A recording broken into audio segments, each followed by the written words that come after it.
Bhopal, a city dealing with new political possibilities. The old, though, still lives unattended. While faith and religion have been brought to the streets of Bhopal, the battle would be fought in communal lines on the political playground. But certain issues will continue to weather time. One of them, the Bhopal gas tragedy. Onwards to Vidisha. We're coming from Bhopal, we are onwards to Vidisha and Sanchi.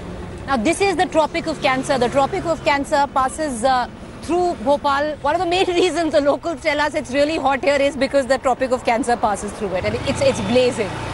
42 degrees Celsius or to the effect. Warm welcome, viewers. Motorcycle Diaries has reached the constituency of Vidisha in Madhya Pradesh, mapping thousands of kilometers in a country that is in the throes of one of the most hotly contested Lok Sabha elections ever. 543 parliamentary constituencies are going to vote in 7 phases in this election. And we're going to get you possibly what is the work, what is the move in as many constituencies as possible. So we've reached right here to Vidisha. From here on, we hope to cross over to Uttar Pradesh towards Jhansi. But what does Vidisha as a constituency feel? Well, dyed in wool in BJP love for many Lok Sabha elections. This time, it seems it rests on even keel. Let's ask the voters of Vidisha.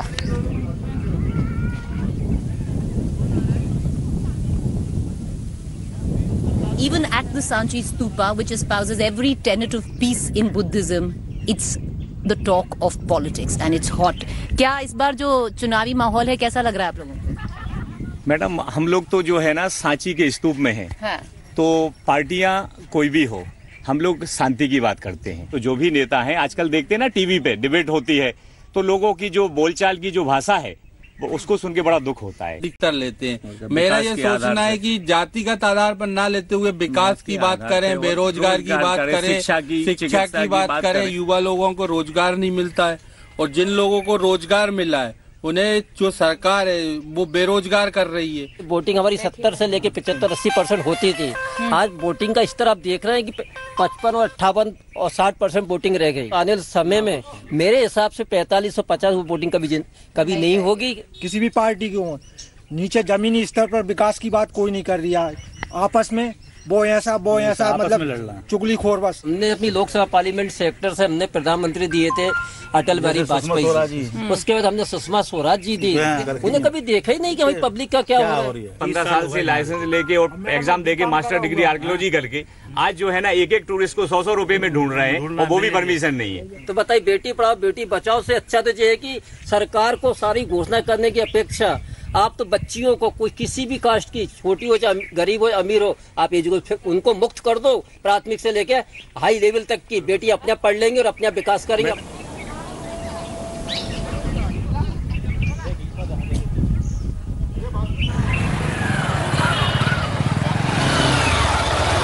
Vidisha, touted as one of the strongest seats of the BJP, a VIP seat.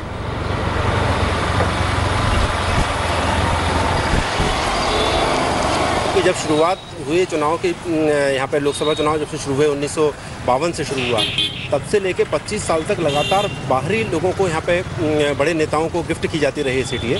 और उसके बाद भी यहाँ पे दौर चला है कि जैसे आपको जब ना भी तत्कालीन अगर नाम लें तो अटल बिहारी वाजपेयी, सुषमा स्वराज जी भी बड़े नेताओं में गिने जाते हैं देश के। और उनको ये एक तरह से ये कि हिंदू मानसिकता की सीट है, भाजपा का, जनसंघ का, जनता पार्टी का ये गढ़ माना जाता है, इसलिए ऑबलाइज करने के लिए बड़े नेताओं को ये गिफ्ट सीट मानी जाती है।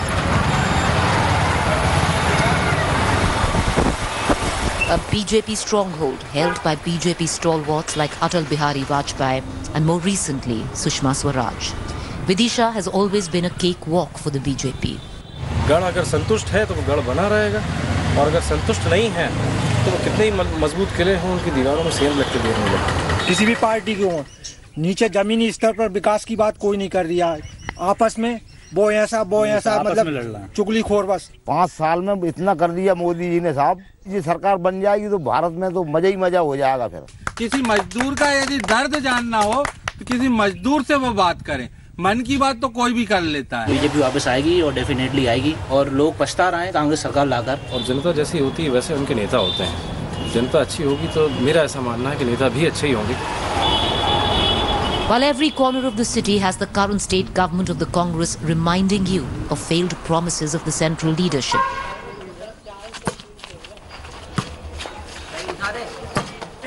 The young vote still influenced by the Prime Minister in the city. We're in the oldest engineering college of Madhya Pradesh. It's SATI. Kya hai full form? Samrat Ashok Technological Institute. Samrat Ashok Technological Institute. These are all first-time voters. We've come to talk to them, but they were playing a game of volleyball and it's way too tempting. Reminds you of school days or college days.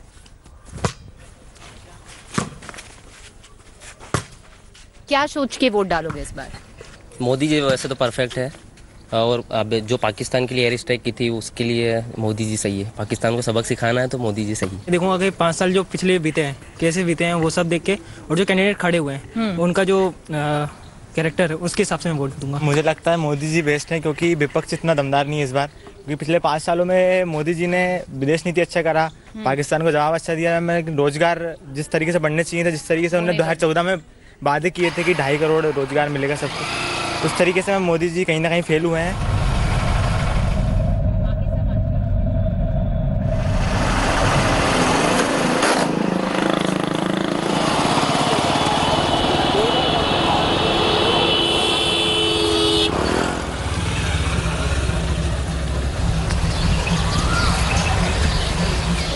एक तूफानी रात थी और बहुत पानी और भयंकर बारिश थी।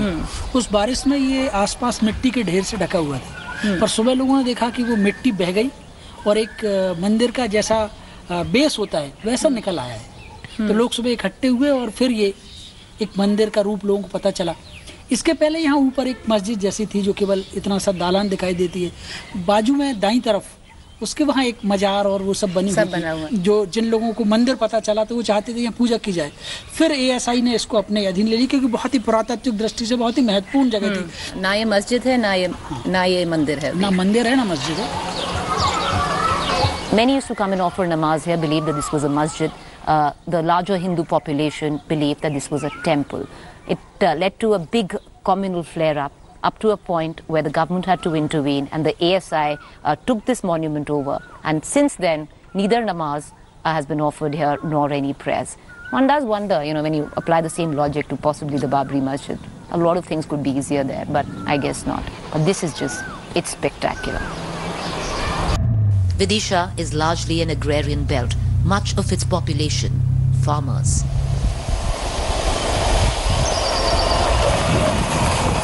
If during state elections there was farmer anger against the centre, this time it's directed towards the Congress in the state.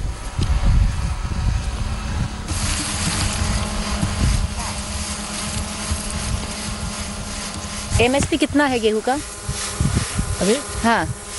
1840 है। 1840 है। और पिछले साल कितना था? पिछले साल 2000। 2000। तो कम है इस बार? तो पिछले साल था 1700। हाँ, फिर वो बोनस मिला। हाँ, फिर बोनस 2000 हो गया। फिर 2000 हो गए जो बोनस मिला। हाँ, 2000। इस बार ये वाली सरकार ने बोनस अभी नहीं दिया है। नहीं दिया। ठीक बैठता है या कम है? कम है ना। कम है। जो अभी सरकार आई वो बोल रही है सारा ऋण माफ करेंगे, किया है? क्या किया? किया? नहीं किया। नहीं किया है। आपका है ना? कितना? हमारा है 40,000। 40,000। कितना माफ? किसी का हुआ है गांव में? किसी का ही नहीं हुआ अभी तक। किसी का भी नहीं हुआ। सोसाइटी वाले क्या बोल रहे हैं? सोसाइटी वाले कुछ नहीं बोल रहा है अभी। कुछ नहीं कह रहे? कुछ नहीं कह रहा। इस बार यहाँ से विदिशा से कौन चुनाव जीतेगा? किसान किसके साथ रहेगा इस बार? इस बार बीजेपी में रहेगा। बीजेपी में रहेगा? पिछला बार बीजेपी में गया था। पिछली बार बीजेपी में गया था, अभी तो कांग्रेस में गया था। इस बार कांग्रेस में गया था जो विधानसभा का चुनाव। कांग्रेस में गया। और अभी लोकसभा में? लोकसभा में तो बीजेपी में जाएंगे। बीजेपी में जाएंगे? हाँ। अब ये देखो ना, बोल दिया था कि कर्ज माफ होगा, अब कहाँ हुआ? In states where we've seen the BJP government at the state level, we have seen palpable anger by the farmers against the centre government. But not in Madhya Pradesh, especially the Vidisha belt. The farmers here are angry, very angry. But this anger is not directed to Narendra Modi or at the government at the centre.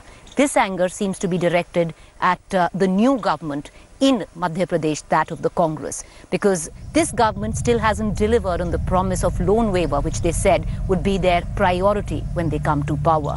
Their tagline here is Hum Nibhayenge. The farmers feel they have failed that tagline.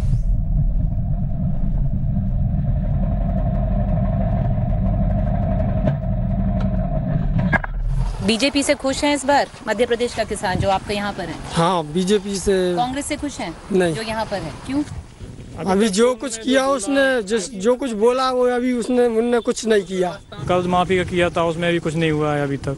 और इस बार तुलाई की व्यवस्थाएं भी गड़बड़ हैं, मतलब कांटे कम चल रहे हैं, किसान की तुलाई बहुत देर से हो रही है। कांग्रेस ने 70 दिन तो उन्हें सत्ता चलाई है, उसमें हम अपन बोल सकते हो भी कमलनाथ भी क्या कर सकते हैं। गुस्सा किससे है?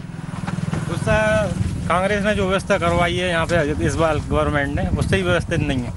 8 दिन हो गए हमें तुलाई के लिए, और किराए की ट्राली है हमारे पास, 1000 रुपए का पर डे का भाड़ा है। 2 लाख का किया था, वो भी नहीं हुआ पूरा।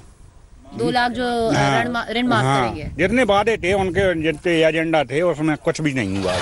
From what was considered a VIP constituency, Vidisha, we move on to Guna, which is currently a VIP constituency.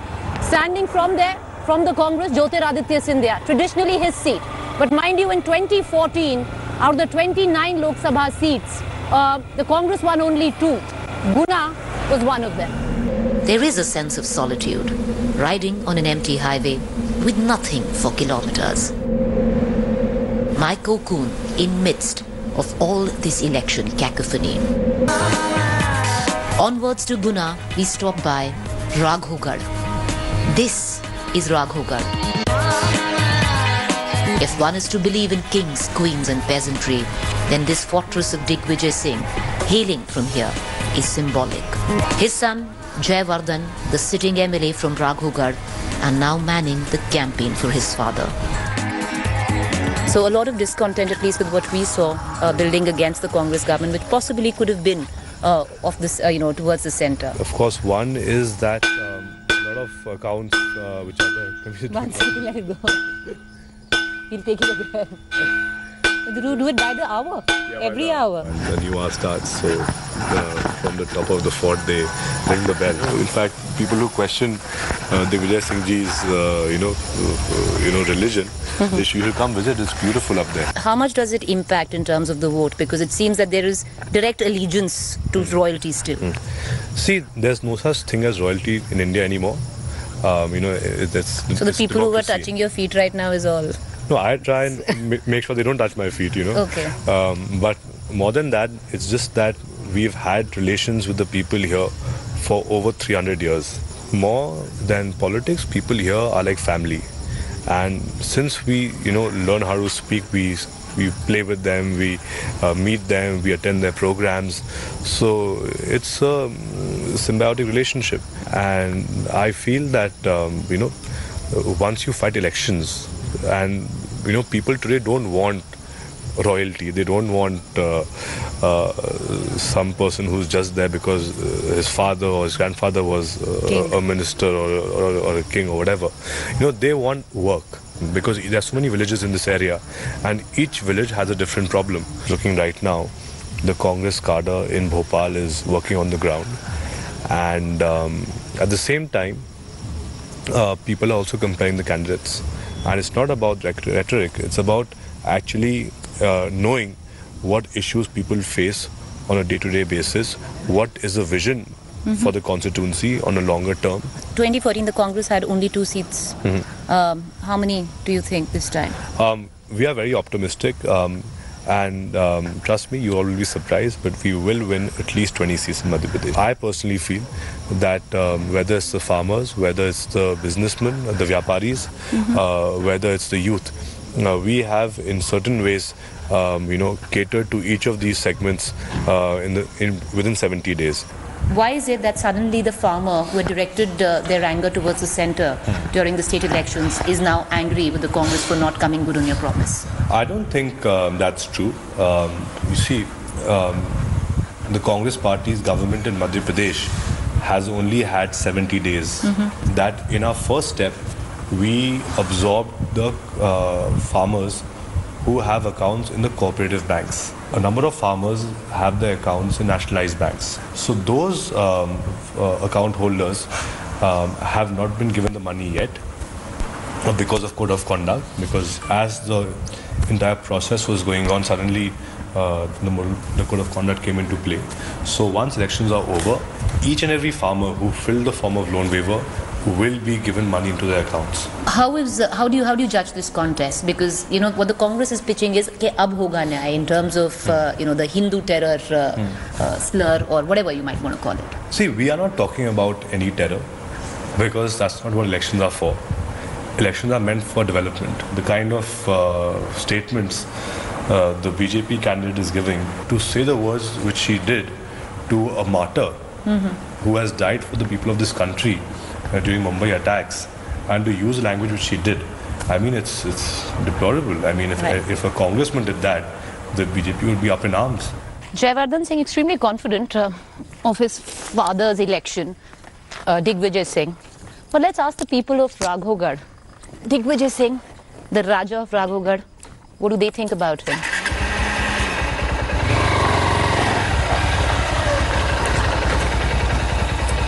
इस बार बीजेपी आएगी और क्या होगा? इस बार बीजेपी आएगी। राघवगढ़ में बीजेपी आएगी? राघवगढ़ में बीजेपी आएगी। ये राघवगढ़ में जो यहाँ के राजा हैं दिग्विजय सिंह, उनका कोई फैक्टर काम करेगा? फैक्टर उनका तो हमेशा ही करता है, इस बार भी करेगा, लेकिन सेंट्रल में तो मोदी जी की ही गवर्नमेंट बनेगी।